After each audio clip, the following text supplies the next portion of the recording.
Good evening, everyone. I'm Dr. Vishwanath Karthik. I'm a consultant interventional cardiologist from Anu Institute of Neuro and Cardiac Sciences, Vijayawada.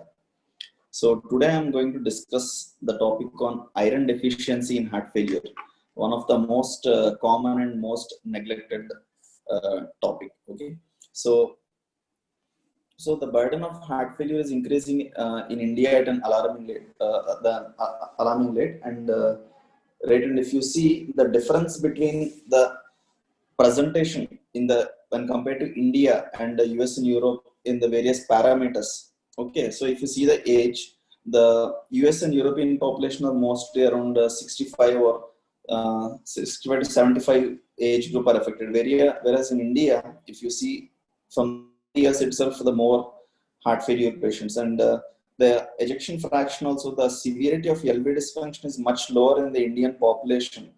It means the severity of LV dysfunction is much higher. The EF is very low in the Indian population when compared to US and Europe. And whereas the death percent is also very high, and the hospitalization rates are also very high. Okay, and also if you see from the data from the inter-CHF study, that 23% of heart failure patients die within a year of diagnosis. So what we observed is where they're affected at a younger age, and this is what I told. There is very high morbidity and mortality in the Indian population of heart failure.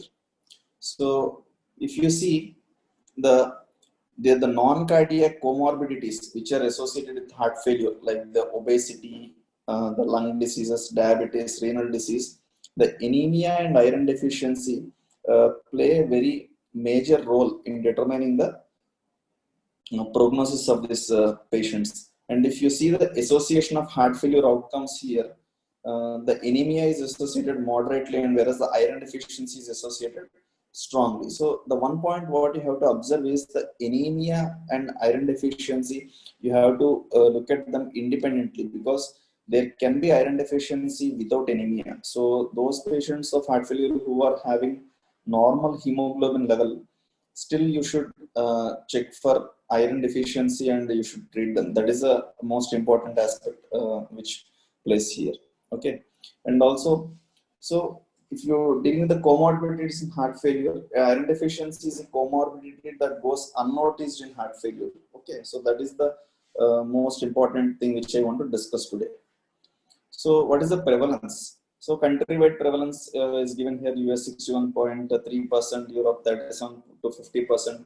But in India, if you see, 8 to 10 million individuals are affected with heart failure, and of them 6 to 8 million are having iron deficiency. Okay, it means 3 out of every 4 heart failure patients in India having iron deficiency. So before going into the what is the treatment and management aspects, first we'll discuss brush up the basics of normal iron metabolism and hemostasis. So total body iron is nearly 3 to 4 grams. Okay, and the daily intake is 15 to 25 milligrams per day. Okay, and the losses are 1 to 2 milligrams per day, and whatever is from the duodenal mucosa is absorbed, and it goes into the transferrin, and from the transferrin either it goes to the storage pool. See, these two you have to observe. There is a storage pool and this is the functional pool. Okay, so the functional pool is the one which will be continuously working, and it's an active pool, but that is the erythroid and the non-erythroid, whereas the storage pool is in the liver and the reticuloendothelial cells. Okay, so here if you observe, so this is the normal metabolism. So now if you see, we can differentiate into absolute iron deficiency and functional iron deficiency. So what is the difference between both of them? What is absolute iron deficiency? What is functional iron deficiency? So absolute iron deficiency, as per the definition, means the serum ferritin level less than 100 nanograms per ml. Okay, so serum ferritin level less than 100 nanograms per ml. That is the absolute iron deficiency.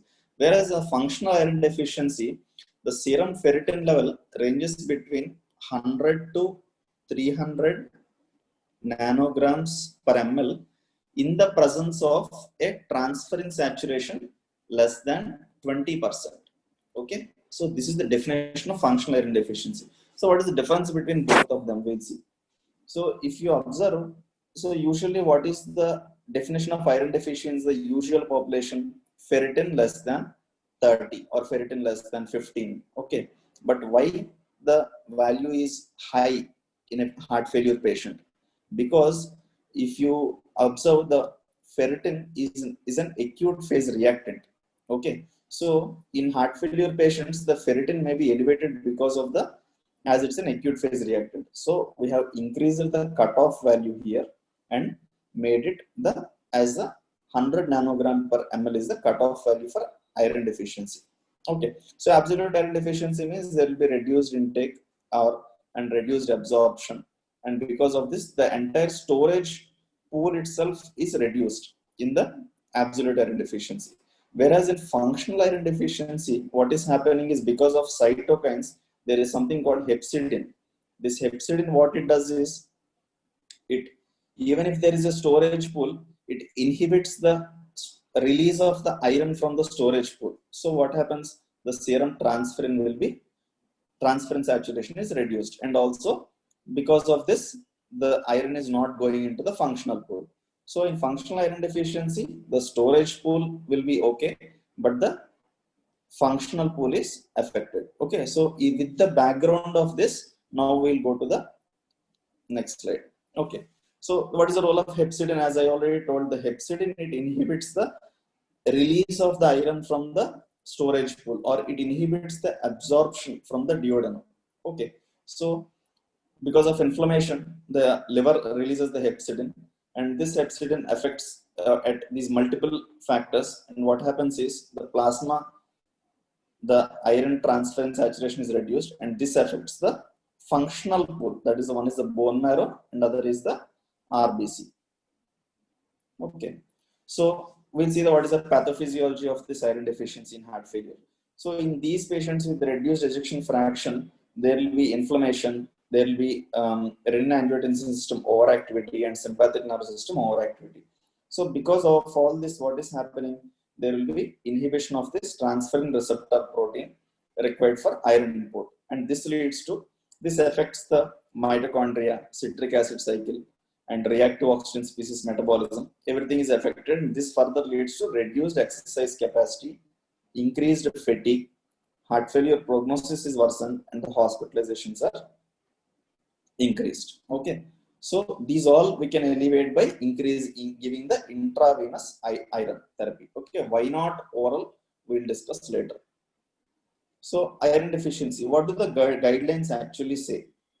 In 2016, the guideline, ESC guidelines, they say that, see, iron deficiency, intravenous ferric carboxy maltose, okay, should be considered in symptomatic patients with heart failure and reduced ejection fraction. This is given a class 2A recommendation. Okay, this is very important. And the definition of previously what I told, absolute iron deficiency implies less than 100 microgram per liter or nanogram per ml, anything you can call, or a functional deficiency of 100 to 99 with a transferrin saturation of less than 20%. Okay, this is given a class 2A recommendation. So, but what are the challenges? One thing is, many people even they don't know that the importance of iron deficiency and the prognosis and rehospitalization rates in this heart failure patients. So, and one more thing which we have to remember is, the iron deficiency is not equal to anemia. The patient's hemoglobin may be normal, but still they may be iron deficient. So if you see here, the iron and anemia status in heart failure. Okay, see, these are the chronic heart failure group, and these are the acute decompensated heart failure.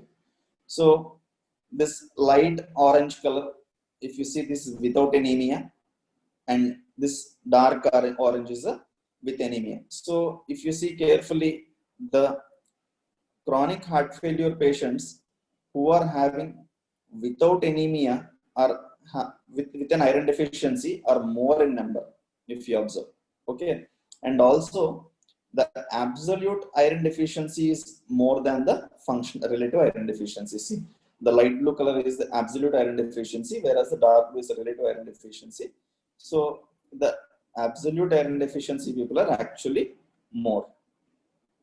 So what are the challenges here? They are both the iron deficiency symptoms and anemia symptoms or heart failure symptoms. There is an overlap where they both can have fatigue, both can have breathing difficulty, and both can have exercise intolerance. So what we need to check? There are many multiple blood investigations where the initially anyways we'll be checking the hemoglobin, we'll checking the ferritin, we'll checking the serum iron, the TIBC, all these, and the transferrin saturation, the hepcidin level. There are multiple things. This is ZPP, is the zinc protoporphyrins. Okay, so all these we'll be checking, but thing is there are some you have to see here. See this, the absolute iron depletion without anemia and absolute iron deficiency with anemia, or functional iron deficiency with or without anemia. Okay, so without anemia, anyways, the hemoglobin will be normal, but the serum iron is reduced. Okay, the one thing you have to remember is in absolute iron depletion without anemia, okay, the serum hepcidin level will be normal. Okay, this is one of the differentiating factor. And also, but the hepcidin level will be reduced in patient with a absolute iron deficiency with anemia. Okay, in functional iron deficiency, I already told you, because of the cytokines, they stimulate the release of hepcidin, and then what happens? The hepcidin level increases and it decreases the iron absorption. Okay, so these are the main investigations. One is the serum ferritin, and other is the serum transferrin, and other is the serum iron. So what is the advantage of this? The serum ferritin, it measures the stored iron and it's not affected by short-term variations. But whereas the limitations are, as it's an acute phase reactant, it will be affected in the inflammatory states. The transferrin saturation is not affected by the inflammatory states, and it measures the transported iron available for the cell uptake, but limitation is it does not measure directly the iron stores. Okay. So mainly our management depends on the ferritin, between the ferritin and the transferrin saturation. So now we'll go to some data and see what exactly happened in these trials. So iron deficiency is associated with increased mortality in acute heart failure in this study, where they studied the survival among 165 acute heart failure patients, and the cumulative survival is reduced. This blue color line, if you see, it's an iron deficiency with both low hepcidin and high soluble transferrin receptor. Okay, so even the myocardial iron content is reduced in the advanced heart failure. Okay, and the problem with this, once if the iron content is low, it will affect the mitochondrial function. Okay, and also this study from the European Heart Journal, it showed that the contractility is impaired in the iron deficient cardiomyocytes and can be improved with iron supplementation. Okay, so this is the control cardiomyocytes, what you are seeing in the video right now. You can see the nice contraction, but whereas now you see the iron deficient cardiomyocytes, what is happening here? There is very sluggish contractility. Okay, so the iron deficiency reduced the contractile force by 43%. Okay, and the subsequent addition of transferrin bound iron could reverse the effect. So the main question is, which one is more beneficial, the oral therapy or the iron therapy, intravenous therapy? Oral therapy is not so effective. What is the reason? One thing is it is poorly tolerated because the iron, it causes the irritation of the upper gastrointestinal tract, and it causes the severe acidity related issues, and also the GI absorption is impaired. Why? Because already previously we discussed the hepcidin which is released because of the inflammation, it will inhibit the gut absorption of from the duodenum by inhibiting the protein called ferroportin. Okay, and also because of the drug interactions and hepcidin issues. So this is one reason why the oral therapy is not so effective. So if you see this diagram, so this is the macrophage from the reticular. This is a part of reticular endothelial system, and this is the ferroportin from this ferroportin, usually the iron comes into the plasma transferrin. So here what is happening, this hepcidin is blocking the ferroportin in the, so this is called hepcidin block. So what happens, elevated levels of hepcidin cause degradation of ferroportin, restricting the ferroportin mediated transport of iron. So now if you give oral iron, even if we give oral iron, what happens, the rate of absorption is low and this is inadequate to influence the hepcidin block. Whereas if you give IV iron, what happens is because of high intracellular levels of iron, we can overcome this hepcidin and the ferroportin is overexpressed, and again we can get back our storage iron. Okay, so this is the to IV iron should be given to reverse the hepcidin block. So this is one of the trial, the iron out heart failure trial, where among participants with heart failure and reduced ejection fraction with iron deficiency, high dose oral iron. So what they tried is, instead of giving the iron in usual doses, they gave high doses of iron, but it did not improve the exercise capacity over the 16 weeks. So there are various preparations like a iron dextran, iron gluconate, iron sucrose, or ferric carboxymaltose. Okay, so of the all these, this is the most important one which is studied and also which showed benefit. Okay, so the various doses are with the iron sucrose we can give 200 milligrams at 4 mg per kg over a 30-minute infusion. Whereas in the ferric carboxymaltose, we can give 1000 milligrams as a single dose or the 15 milligram per kg dose, whichever is lower we should give. Okay, so this we will give as a 15-minute infusion.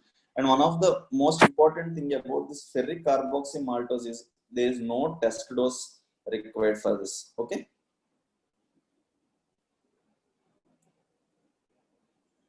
So this has added advantage over other IV formulations and is a preferred agent. So these are the various trials that studied. One is the affect heart failure, the FAIR heart failure is one of the biggest study. Okay, and the affect heart failure.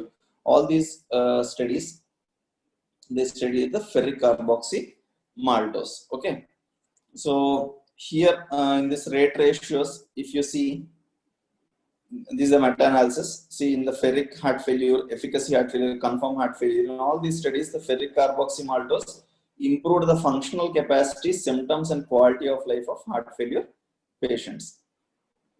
So this slide mainly I want the listeners to concentrate well, because so till now what we studied, what we learned that the in iron deficiency plays a major role in the heart failure, and also the by correcting the iron deficiency we can reduce the heart failure hospitalizations. So how to approach a heart failure patient, so this is the most important aspect. So we'll see this step by step. Okay, so see, initially iron deficiency, we will assess the ferritin. Is it an absolute iron deficiency or a functional iron deficiency? So what we'll do serum ferritin and serum transferrin, and we'll see in which category it's coming. Then we will see the heart failure. So in acute decompensated patients, suppose if there is iron deficiency, there is not much enough data, but still we should supplement the iron here. And whereas in congestive heart failure patients on optimal medical therapy, it means these are the stable heart failure patients whom we discharge from the hospital or who are admitted, but those are the stable heart failure patients group. So in these patients, we'll see if there is iron deficiency, we'll check echo. And those who are having LV dysfunction, one more point you should remember, in those patients who are having LVEF more than 45%, there is not much enough data. But those patients who are having 40 to 45%, here there is good data for that the supplementation of iron is good for these patients. Okay, so again, among these, if the patient is asymptomatic, there is no enough data, or if the patient is having severe resting dyspnea like a function class 4, there is no enough data. But those who are in the intermediate range of NIHA functional class 2 to 3, they have good amount of data that the iron supplementation had a benefit. Okay, so here we'll check. Yeah, so again we'll come from the above. So first we'll check ferritin and transferrin, heart failure, and once of the stable heart failure patients with a reduced ejection fraction who are in IHF functional class 2 to 3. So then we'll group into whether the patient is having hemoglobin less than 13.5 or less than 12. Okay, and we'll exclude the secondary causes. This is the most important, like iron, other, what is any absorption cause, any blood losses, other folate deficiency, hypothyroid. These all will exclude, and we should exclude any active infections, malignancy, any ferric carboxymaltose hypersensitivity. This is very, very rare. Okay, that's why we are not even doing testing also. So all these we'll exclude first, and if there are any correctable causes, we'll correct first. And after excluding all these causes, if we are not able to find any reason, then we should supplement the, and we'll exclude these causes and treat them, and along with that we should supplement iron also. Okay, so we'll again see the patient weight. If the patient weight is more than 70 kg or patient weight is less than 70 kg, and if this is the hemoglobin, if it's less than 10, you can take a picture or screenshot of this. It will be good. So this is the, so if the hemoglobin is less than 10 and the patient weight is between 35 to 70 kg, we'll give initial, in the first week we'll give 1000 milligrams. Okay, 1000 milligrams infusion in normal saline over a period of 15 to 30 minutes. So immediately we need not give. Okay, we can wait. So this is the first dose of correction of 1000 milligrams. Okay, after that again in the 6th week we'll give 500 milligrams. Okay, so but for those patients who are more than 70 kg and hemoglobin less than 10, we can give 1000 milligrams. Okay, then we'll again check the hemoglobin. If still the check the iron parameters. If the patient is still having iron deficiency, then again we'll give 500 milligrams if it persists at week 24, at week 36, and week 36. Okay, so in the first week, again we'll repeat after 6 weeks, again after 12 weeks, at 12 weeks, and again at 14 weeks. So till 36 weeks, we have a good amount of data that the supplementing iron improved the heart failure hospitalizations. Okay, so this is the final treatment of how we should give the ferric carboxymaltose as a treatment. Okay, so in different clinical scenarios, what we'll see, that for ambulatory chronic heart failure patients, the oral iron, already I told oral iron has not much benefit, but the simple and safest is the oral iron, but there is no proven efficacy compared with placebo. It's shown in the iron out trial. Okay, so better always in heart failure patients give IV therapy only. And next, in acute heart failure admission patients, here also we can give the IV iron if the patient is having iron deficiency, but the data is scarce. This is the area, the ambulatory chronic heart failure patients who are on routine evaluation. These have a very good, we have very good data. We have a fair heart failure study. We have a so all these, we have so many studies in this area where till 36 weeks of iron administration, we have it reduced the morbidity, it reduced the rehospitalization, it reduced the mortality in the heart failure patients also. Okay, so what are the take home points from this presentation? Are the iron deficiency is observed in nearly 76% of heart failure Indian patients, and it's very prevalent in chronic heart failure. Also in the non-anemics, this is the point we have to observe. So if it's not like if the patient is not having anemia, we should not stop there. So even if the patient is not having anemia, we should check for the serum ferritin and the serum transferrin in all the heart failure patients, and we should group them into what is the iron deficiency they are having. Is it absolute or functional? And we should supplement the IV iron therapy. Okay, and it relates to reduced exercise tolerance and impaired quality of life, and The iron deficiency, it directly affects the cardiomyocytes. This already I showed you with the video also. So the treatment with ferric carboxymaltose improves the mortality and morbidity in patients with heart failure and iron deficiency. Okay, thank you.